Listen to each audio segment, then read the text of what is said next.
Desde cedo José sabia que sua vida não seria como a dos outros. Enquanto seus irmãos trabalhavam entre o gado e as colinas de Canaã, ele caminhava sonhando com algo que nem ele compreendia direito. O vento balançava sua túnica colorida, presente do pai Jacó, como se o próprio céu anunciasse que o destino dele seria diferente. Mas o brilho dessa túnica também despertava algo sombrio: o ciúme.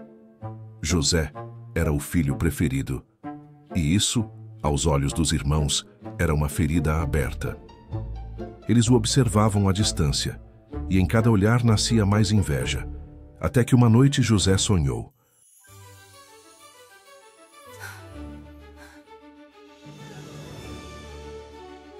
Sonhei que atávamos feixes no campo, e o meu feixe se levantava, e os vossos se inclinavam diante dele. Sonhei também que o sol, a lua e 11 estrelas se curvavam diante de mim. Você quer dizer que um dia vamos nos ajoelhar diante de você, é isso? Você realmente acha que vai mandar em nós? Que sonho é esse que tiveste, José? Por acaso viremos eu, tua mãe e teus irmãos a nos inclinar diante de ti até o chão? José se calou por um instante, mas o brilho em seus olhos permanecia. Ele acreditava. Ele sentia que os sonhos eram reais. Dias depois, seu pai Jacó o chamou. José, vá ver como estão seus irmãos e o rebanho e traga-me notícias. Filho, tenha cuidado no caminho. E José partiu. Caminhou sob o sol ardente, entre campos dourados, sem saber que aquela viagem mudaria o curso da sua vida. O sonhador Mor está chegando. Vamos matá-lo. Mas Rúben, o mais velho, falou: não derramem sangue, lancem-no apenas numa cova. E assim fizeram. José chegou com um sorriso inocente de quem trazia apenas boas intenções, mas foi agarrado, teve sua túnica arrancada e foi lançado numa cova escura e seca. O que vocês estão fazendo? E entre risadas distantes, nascia a primeira ferida de um propósito que ainda estava sendo forjado. Por que estão fazendo pelo próprio isso? Deus. Eu não fiz nada.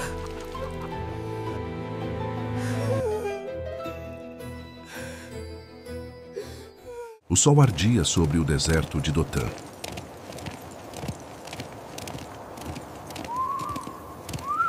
Você deveria ter visto o rosto dele. Essa foi ótima. Ele caiu direitinho. Aproveite o fundo do poço, sonhador. Ninguém vai te ouvir aqui embaixo. Rúben, me tira daqui! Ele não pode porque ele foi embora.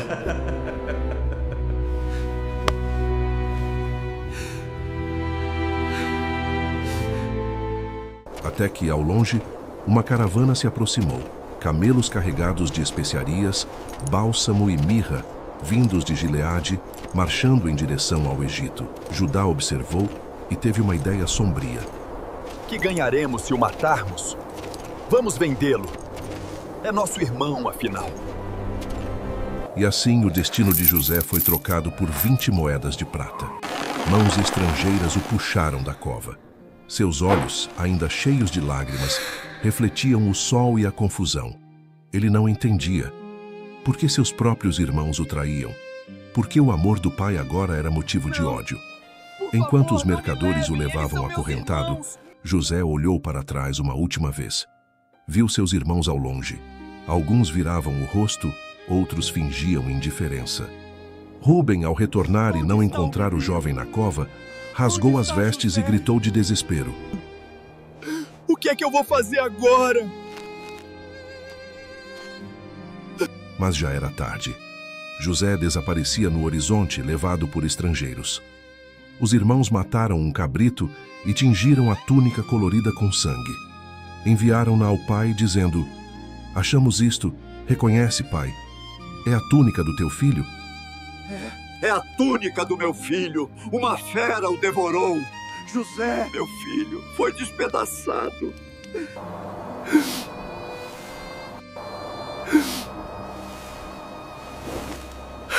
rasgou suas vestes e se cobriu com pano de saco. A casa inteira se encheu de lamento. E enquanto Jacó chorava sem consolo, acreditando que José estava morto, o jovem filho dos sonhos era levado para o Egito. Correntes nos pés, mas fé no coração. O mesmo Deus que lhe dera sonhos, agora o conduzia a um novo destino. Um caminho de dor, sim, mas também de glória. A caravana atravessou o deserto até chegar ao Egito, um império de poder, ouro e escravidão. Os muros eram altos, as praças cheias de soldados, e o som das trombetas ecoava entre os templos. No meio da multidão, caminhava José, um jovem hebreu acorrentado, vendido como mercadoria. Seus olhos observavam tudo com espanto e dor. Mas mesmo naquela terra estranha, seu coração permanecia ligado ao Deus de seus pais.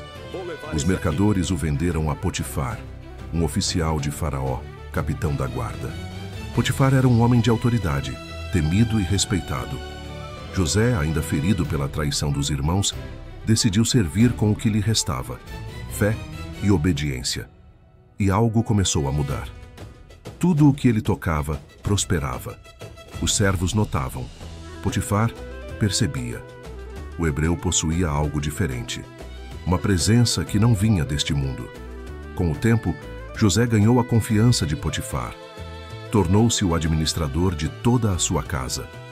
Nenhum servo era tão fiel, nenhum olhar tão puro. Enquanto o Egito seguia seus rituais e falsos deuses, José permanecia fiel ao Deus invisível. E isso o fazia brilhar. Mas no meio de tanta honra, uma sombra se aproximava. A esposa de Potifar passou a observá-lo. Primeiro, em silêncio. Depois, com desejo. José era belo, íntegro, e o brilho de sua pureza despertava nela uma tentação José, perigosa. venha cá. O que você está fazendo sozinho neste quarto? O Senhor me confiou esta casa, e eu quero ser digno disso. Ela insistiu, várias vezes, mas José resistia todos os dias com a força de quem teme o Eterno. Um dia, quando todos haviam saído, ela se aproximou dele. O silêncio do palácio parecia prender o ar. José, todos saíram. Venha cá. Senhora, o que deseja? Venha mais perto. A noite está apenas começando. Não. Meu Senhor confiou tudo em minhas mãos. Ele só não me deu a senhora. Como poderia eu fazer tamanha maldade e pecar contra Deus? Deita-te comigo.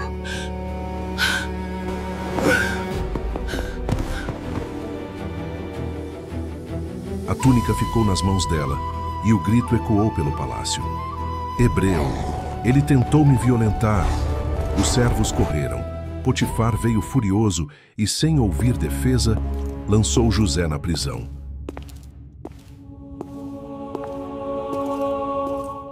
Mesmo traído, acusado injustamente e esquecido pelos homens, o Senhor continuava com ele, e dentro das sombras da prisão começava o capítulo mais profundo da sua preparação, pois antes de Deus colocá-lo no trono, precisava moldar seu coração no deserto da injustiça. O tempo passava, e José, com humildade e fé, conquistava o respeito do carcereiro. Logo foi posto sobre todos os presos, porque tudo o que fazia prosperava. Numa noite, 2 homens foram lançados na mesma prisão, o copeiro e o padeiro do faraó. O que aconteceu com vocês? Por que estão tão abatidos hoje? Tivemos um sonho, mas não tem ninguém aqui que consiga dizer o que significa. Interpretações pertencem a Deus. Me contem o sonho. O copeiro contou primeiro. No meu sonho, eu vi uma videira com 3 ramos. Ela brotava, florescia e dava uvas maduras. Eu tinha o copo do faraó na mão. Espremi as uvas e entreguei o copo a ele. Os 3 ramos são 3 dias. Em 3 dias o faraó vai te chamar de volta e te devolver o cargo. Você vai servir o copo ao rei novamente, como fazia antes. Mas, por favor, quando tudo isso acontecer, lembrem-se de mim. Fala de mim ao faraó, para que eu possa sair desse lugar. Fui trazido à força da terra dos hebreus e não fiz nada para estar aqui. O padeiro, animado, contou o seu. No meu sonho havia 3 cestos de pão sobre a minha cabeça, e no de cima havia vários tipos de comida para o faraó. Mas as aves vinham e comiam o que estava no cesto. Os 3 cestos também são 3 dias. Em 3 dias o faraó vai mandar te buscar, mas vai te condenar. E o seu corpo será pendurado, e os pássaros comerão sua carne. 3 dias depois, tudo aconteceu exatamente como José dissera. O copeiro foi restaurado, o padeiro executado. Mas o copeiro esqueceu de José. O jovem permaneceu ali mais 2 anos esperando, orando, acreditando. O mundo o havia esquecido, mas Deus nunca, porque mesmo preso, José estava sendo preparado. E o tempo da sua libertação se aproximava como o amanhecer depois da noite mais escura. Em uma noite no palácio, o faraó, o homem mais poderoso da terra, teve um sonho. 7 vacas gordas saíam do rio Nilo, seguidas por 7 vacas magras que devoravam as primeiras.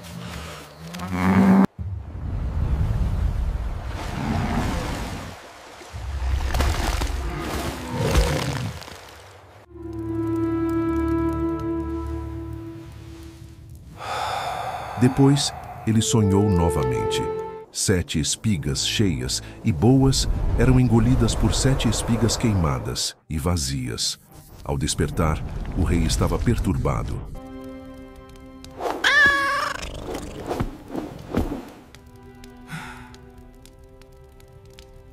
Nenhum mago, nenhum sábio do Egito conseguia interpretar o mistério. Então o copeiro, aquele que um dia estivera com José na prisão, se lembrou. Hoje me recordo do que fiz de errado. E contou sobre o hebreu, que revelava sonhos com precisão divina. Faraó mandou chamá-lo. José foi trazido às pressas. Levante-se, mude agora. Raspou-se, trocou de vestes e se apresentou diante do trono dourado. O rei o observou e disse: Eu soube que você pode interpretar sonhos. Eu não tenho o poder de revelar sonhos, mas Deus dará ao faraó a resposta certa. O silêncio tomou o salão. O faraó contou seus sonhos. José ouviu atentamente e com voz firme declarou: Os 2 sonhos são um, ó rei. Deus mostrou ao faraó o que está para acontecer. As 7 vacas gordas e as 7 espigas cheias. São 7 anos de fartura em toda a terra do Egito. Mas 7 anos de fome virão mais tarde, tão severos que a abundância será esquecida. E o sonho se repetiu porque Deus decidiu, e apressará o que determinou. Portanto, escolha um homem sábio para administrar o Egito e armazene comida. O rei se levantou, impressionado.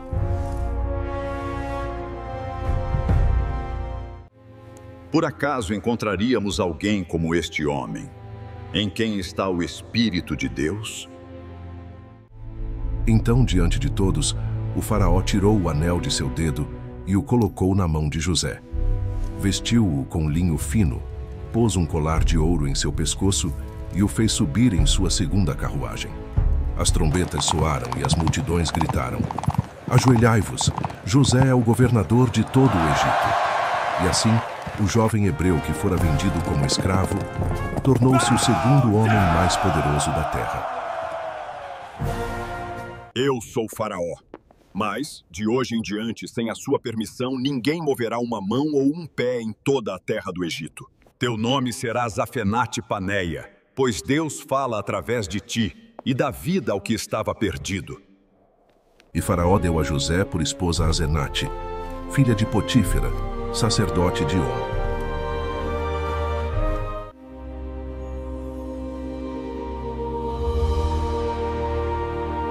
Os anos de fartura chegaram, e o Egito prosperou sob a sabedoria de José. Os celeiros se encheram como montanhas de ouro, mas, conforme o tempo passou, o vento mudou.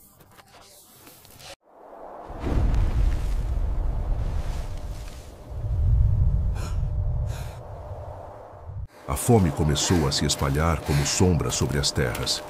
Desde Canaã até as fronteiras do Egito, o povo clamava por alimento. E foi então que Jacó ouviu dizer que havia trigo no Egito. Eu ouvi que há trigo no Egito. Meus filhos, desçam agora, comprem comida para que possamos viver. Quando os irmãos de José chegaram, entraram entre multidões de estrangeiros, rostos cobertos de poeira, passos cansados. E ali, diante do trono do governador, eles se curvaram profundamente. José olhou. E o tempo pareceu parar. Eram eles, os mesmos que um dia o venderam.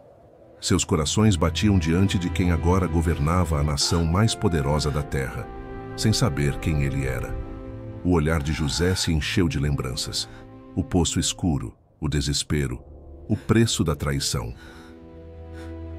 Mas ele conteve as lágrimas e falou com voz firme através de um intérprete.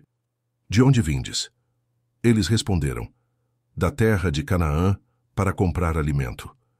José os reconheceu, mas se fez estranho diante deles. Acusou-os de serem espiões, testando seus corações. Durante dias observou cada palavra, cada gesto, e quando ouviu que seu pai ainda vivia e que havia um irmão mais novo, Benjamim, o coração de José se abalou. Mandou que o trouxessem.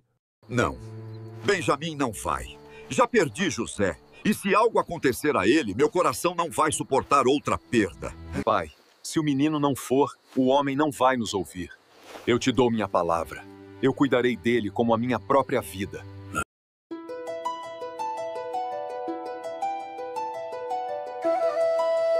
E ao ver Benjamim, seu próprio sangue, o menino que não vivera o mesmo sofrimento, José precisou sair da sala para chorar. Lágrimas que ficaram guardadas por anos, agora transbordavam. Mas ele ainda não podia revelar quem era. Colocou à prova seus irmãos mais uma vez, escondendo seu cálice na bagagem de Benjamim. Quando os guardas o encontraram, todos caíram em desespero. Meu senhor, imploro, não tire meu irmão de mim.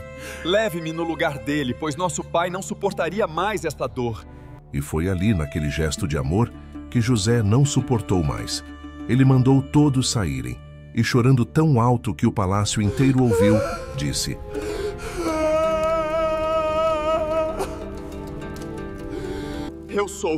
Eu sou José, o irmão de vocês, aquele que vocês venderam para o Egito.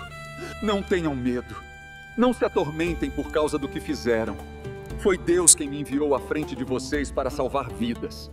Eu vivi tudo isso para que hoje estivéssemos aqui.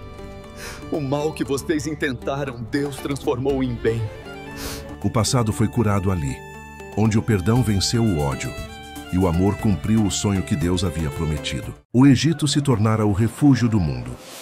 Povos de todas as nações vinham buscar alimento, e José, o governador, se tornara o braço forte de Faraó. Mas dentro dele ainda havia um coração de filho, um coração que batia com saudade de casa. Depois que se revelou aos irmãos, José enviou carroças, presentes e provisões. Depressa, digam ao meu pai: Deus me fez senhor de todo o Egito. Venha logo e não demore. Habitarás perto de mim na terra de Gósen, e nunca mais te faltará pão. Mas, pai, nós vimos com nossos próprios olhos. Ele nos enviou de volta para você. Eu não posso acreditar. Meu filho ainda está vivo. E quando viu as carroças que José enviara, o coração de Jacó reviveu. É o suficiente. Meu José vive. Partirei agora. Não morrerei sem vê-lo. Caravanas avançavam sob o sol ardente, e o coração de um pai batia mais forte a cada passo. E quando chegou a Gósen, José subiu em sua carruagem real. O vento agitava sua túnica egípcia, mas seu olhar era o mesmo daquele jovem sonhador de Canaã. É verdade. E então, o momento chegou. Eu vou ver meu pai Jacó. Ele ainda vive.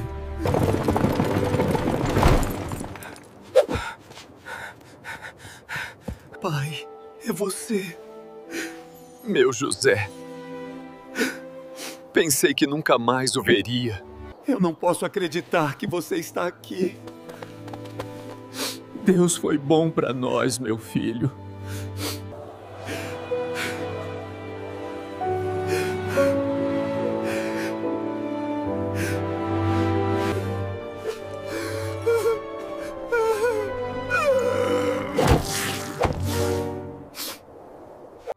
E assim, o sonho que nasceu no coração de um jovem pastor se cumpriu diante de todos. José, o escravo esquecido, tornou-se governador e salvador de sua família. Em Ramessés, o melhor da terra, Jacó e seus filhos encontraram descanso. Peguem, crianças. Há o suficiente para todos. Que bom, estou com fome.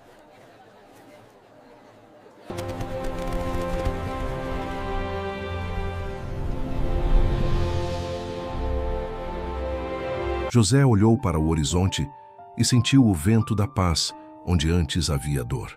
O menino sonhador agora era um homem guiado por propósito. E assim termina a história de José, aquele que transformou a traição em vitória, o choro em colheita e o deserto em promessa. Porque quando Deus está em uma história, até a dor se torna caminho para o sonho se cumprir.